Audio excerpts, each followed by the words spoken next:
మీరు పల్మనాలజిస్ట్‌గా మారడానికి కారణాలేంటి? పూర్వాపరాలేంటి? మీ ప్రయాణం ఎలా కొనసాగింది? పల్మనాలజీ అనేది నాకు అంటే ఒక రకంగా యాక్సిడెంటల్‌గానే చెప్పాలి.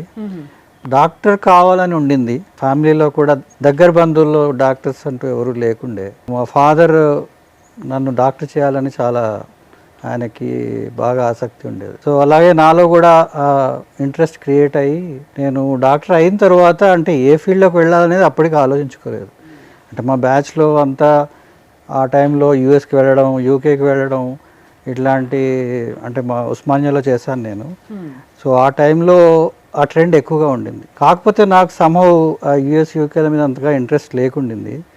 సో ఒకసారి డాక్టర్ అయిన తర్వాత ఇంకా న్యాచురల్గా మనం పోస్ట్ గ్రాడ్యుయేట్కి దానికి ట్రై చేస్తాం కదా. సో ఆ ప్రాసెస్లో ఇన్ఫ్యాక్ట్ నేను అంటే యూకే ప్రయత్నం చేశాను. అక్కడికి వెళ్ళాను. అక్కడ ఒక సంవత్సరం పాటు అలా పని చేసినా కూడా నాకెందుకో అక్కడ అంతగా రుచించలేదు. అంటే ఇంకా అక్కడ కంటిన్యూ చేయాలన్న ఇంట్రెస్ట్ రాలేదు బేసికల్లీ. అంటే అందరూ వెళ్తున్నారు కనుక మనం ఎక్స్ప్లోర్ చేయడానికి అన్నట్టుగా సరే అంటే ఒక ప్రయత్నం చేసి చూద్దాం, మళ్ళీ తర్వాత రిగ్రెట్ అవ్వకూడదని. అండ్ అట్లాగే ఏమైనా మనకి అవకాశాలు ఇంకా అంటే మనకి ఆ టైంకి ఇంకొక పర్టికులర్ ఇంట్రెస్ట్ అంటూ డెవలప్ కాలేదు కనుక అంటే ఏ ఫీల్డ్లో వెళ్ళాలి, ఆ డైరెక్షన్ ఏంటి అనేది.